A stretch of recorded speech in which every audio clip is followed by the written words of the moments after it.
Shannon, they defeated your guy, Pat Mahomes, and the Chiefs 24-20 in Kansas City yesterday. Allen had 329 yards, 3 touchdowns. Von Miller added to the win by sacking Mahomes twice. He fought off a double team that forced Mahomes to throw an interception to seal the game for the Bills. Mahomes, meanwhile, 338 yards, 2 touchdowns, and ultimately 2 interceptions. Shannon, when you look at the film, what's the biggest reason Josh Allen beat Pat Mahomes? Well, he made plays when it mattered the most, when they absolutely had to have a drive and a field goal. Yeah, you could get a field goal and tie the ball game. Josh Allen says, I want sweepstakes. I want it all. And he made, he has his leg. And for a big man, he can move. He looks like he's running fast. A lot of times they don't look like, man, he ain't going. No, he's moving.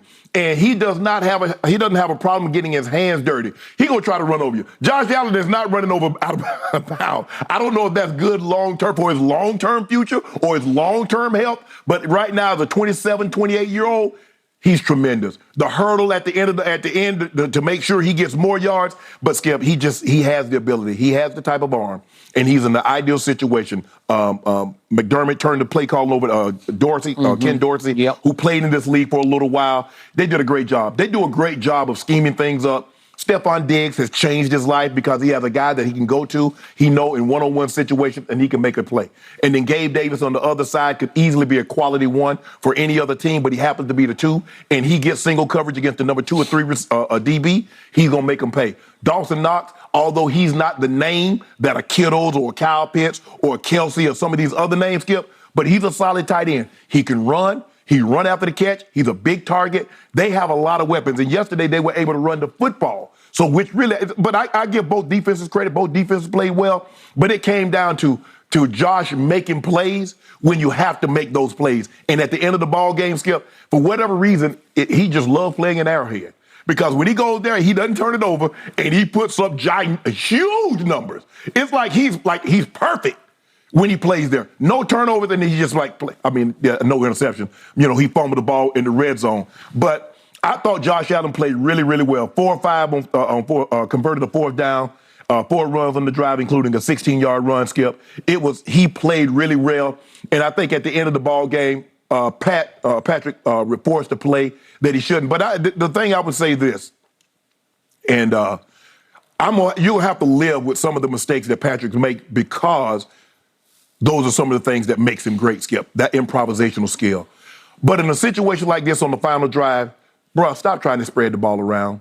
Juju and Kelsey has been making plays for you all day. I understand that they drafted Sky Moore, and he's supposed to be the replacement to Tyreek, but you're trying to force feed him. He's not ready to be that guy just yet. Find Kelsey, find Juju, and let's go play football and get down the field, either get a touchdown to send this thing to overtime or get a game-winning touchdown drive. That's my only thing. But I thought Josh Allen was sensational. 27 of 40, 3 touchdowns, no interceptions. Legs had 12 carries. He had 12 carries, 32 yards. I thought he did an unbelievable job yesterday, and I think that was the difference in the ball game. I mostly concur, except for your evaluation of my homeboy at home. Mm-hmm. But I will say this. Josh Allen won me over yesterday. Yeah. That was sensational. Yeah, he legit. Start to finish, sensational. You can argue he has 2 weapons he can trust, as opposed to Mahomes, who really only has Kelsey. 1 trustable weapon. Yes. But still, the first play of the game for me was Josh Allen nearly gets sacked for a safety. He got stopped at the 1-yard line. I thought for a second it was going to be a safety. Mm-hmm. And on the next play, it's 3rd and 13 from the 1-yard line, and he goes to Gabe Davis. If we could see this throw out of the end zone, this is the play of the game because you are in quote-unquote jail, man. Mm-hmm. You are going to be so stuck, backed up in your territory, and he dodges the rush and throws a bullet to Gabe Davis that gets them out of quote-unquote jail. That is a play. That is athletic ability and arm talent. Right. Arm strength, because this is a rocket. Because if you don't get that, Skip, it's 3rd down. Now you're going to punt the ball back to them. I think it was 3rd down. Yeah, it was 3rd and 13. Yeah. So you're going to give them the ball back, and so now they get a chance. You go down and score a touchdown. You're not going to get any points, and they might get points coming back the other way. That is a fact. And instead, he goes the length of the field by eventually hitting Gabe Davis for the big one, the 34-yarder for the touchdown. Kansas City had one arm tied behind his back because it was down to that kid, Joshua Williams, that rookie from Fayetteville State, which is in North Carolina. I know where it is. We used to play him, yeah. Did you really? It's HBCU. Fayetteville State. Welcome to the big time, young man, because he gets stuck one time, the first time on Gabe Davis, and the next time on Stephon Diggs in single coverage because they are blitzing. And the young man could not stand up to that tall task because that's a tall task. I thought Spags. Skip, you got to know your personnel. You just can't do it. You can't put that kid in a situation like that. Can't do it. It's 2 in a row. No. Those are the 2 biggest throws of the game by Josh Allen. They're both touchdowns. He's got a huge arm. They both can fly, obviously, and they run right by the kid, and he's just lost. Yes. And it wasn't like he got smoked or toasted. Right. He was pretty much there, but this is as good as it gets. Yeah. You're up against the best throwing to the best. And yet, now back to Patrick Mahomes. The unplay of the game, the biggest negative play of the game, you can argue the game-losing play of the game wasn't the last one by Mahomes. It was the first one by Mahomes because it's 3rd and 9 from the 9-yard line. Right. And he rolls out, and this is vintage classic Mahomes, and he got away with it a couple of games back. This time, he doesn't get away with it because he throws it up for grabs to Valdez-Scantling, and Elam goes right up and snatches it out of the sky. But I'm saying, how many times does he keep throwing the ball to MVS, and he either drops it or this happens? Skip, if he throws that ball to Kelsey, I ain't got no problem with it. I got no problem because sometimes you give your best guys, you give them opportunities. Yeah. Like Josh Allen, he's going to give Stephon Diggs an opportunity to make a play, and sometimes the bad things might happen. Okay. But I'm not giving Isaiah McKenzie a jump ball situation in the end zone. I'm sorry, I'm just not. If you look up in the definition, the dictionary, the definition of ill-advised, that's ill-advised. Yes, of course. That's what Andy Reid has let him get away with to a fault. That's how he has green-lighted him to polish Andy's genius because Andy still wants to say, look at me. I drafted that kid. I went up to, 10th in the first round. I snatched him right out from under everybody. I saw him coming before anybody. We had Patrick in the studio before the draft. Right. We didn't see him coming. Well, I saw him. We both saw him against Oklahoma that night when he threw for over 700 yards. And I'm like, okay, he's going to be just like all the other Texas Tech quarterbacks, Skip, that threw for a gazillion yards and came to the NFL and didn't do anything. Kingsbury and all these other guys. Guess who outgunned him that night? Believe it or not, Baker Mayfield. I think Baker threw for 500. He did, but they won the game. But the point was, I watched all those games, and I didn't see this. No. But Andy Reid sees that. So he's going to try to trick you with all kinds of flash and dash plays down in the red zone, and he's going to let Pat be Pat down in the red zone. He's going to let him run around and throw it left-handed or sidearm or behind the back or between the legs, and you can't keep doing it because this league is too good for that. They're going to get you. He's turning into Brett Favre to me, the bad Brett Favre, who you went into every game against Brett Favre. He'll throw you 2 or 3. Right. You just got to catch him. Right. Well, this is different because he'll throw them up for grabs. You just got to be ready because sometimes he'll pull it off because he's got some globetrotter in him. Skip, he's got some meadowlark. I think this play is different than the one against Tampa because there was really nobody in between. There was somebody in between, but Edwards-Helaire has snuck to the backfield. This is basically a jump ball. That wasn't a jump ball. That was a situation that he brought the defense to him. He did a little jump pass. I don't even know what it was. It was like a push shot, like he shot a set shot. But in this Skip, in this situation right here, you got points. You're going to get points.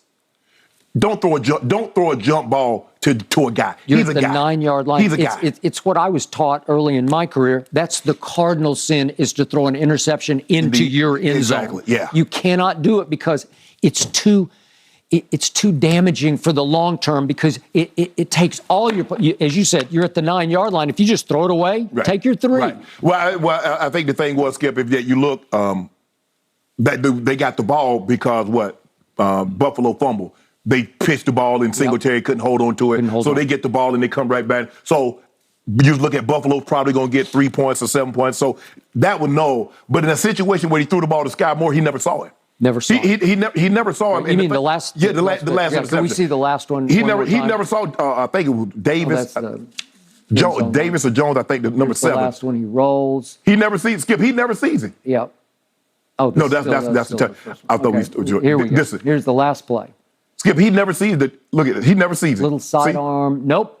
Can't do it. Never saw him. And Milano is spying, so he feels like he's got to get rid of the football, and it allowed Vaughn to take an inside rush, which bothered Pat and made him bolt to the right, and he gets snaked for the pick that ends the game. And it was kind of a letdown because we got to see the playoff shootout, and you thought this was going to end with some sensational play at the end. And we did, because we saw right before the half, we saw Buffalo go down and get a touchdown, and you see Mahomes in 12 seconds go down and get, and Buckner boomed a 62-yard field goal that looked like it would have been good from 70. That is correct. And then he comes right out of the half, and then he misses a 34, 35-yarder. And so it was shaping up. I thought the game would be a little more high-scoring than what it was, 24-20. I had the final score. I thought Buffalo would win 31-27. Yep. But look, I still believe, all said and done, I still believe these probably are the two best teams in the AFC. They might be on a collision course again, but I think Buffalo is the best team. And Von Miller, Skip, this is why they gave him 40. At the time of signing, this is why he got $40+ million. This is why he wasn't a Dallas Cowboy. Even though he keeps telling people, I know, some of the friends of mine that he plays golf with, he keeps saying, I would have gone to Dallas. Well, Jerry wasn't going to give you $40 million. But so every time, Skip, we keep talking about guys defensive, he keeps throwing this because he's changed that defense, Skip. He changed it. He's changed that defense. He's changed everywhere he's been. He is a Super Bowl component. Yes. You add him, and all of a sudden you're a Super Bowl contender. And yet, what the biggest takeaway I have from yesterday was Josh Allen has surpassed Patrick Mahomes as the best quarterback in the AFC. I'm not going that far. Yep, I'm not going that far. I'm ready. Because here's the thing. And now we see what Tyreek has another 10-catch, 150+ yard outing. He doesn't have that explosive. Remember, we talked about it all year. It's going to be different for Patrick Mahomes now, Skip. It's going to be methodical. They got one busted play, big broken tackle by Juju. But for the most part, Skip, it's going to be these 12. We remember Mahomes used to have 1, 2, 3 play drives, and Tyreek had the ball going 70 yards into the end zone, piecing people out. Now everything will be 10, 12, 15 plays. Okay, but Kelsey got his. He threw him 10 balls. He caught 8 for 108. Juju? That'll work. And Juju got 113 yards, worth 5 out of 5. So those will work. The rest of it won't work. No. Well, they didn't run the ball particularly well yesterday. Patrick was basically a leading rusher. He had 4 carries for 21 yards as far as average. Edwards-Helaire was 9 to 33. Skip, you got to do better than 18 for 68. Yep.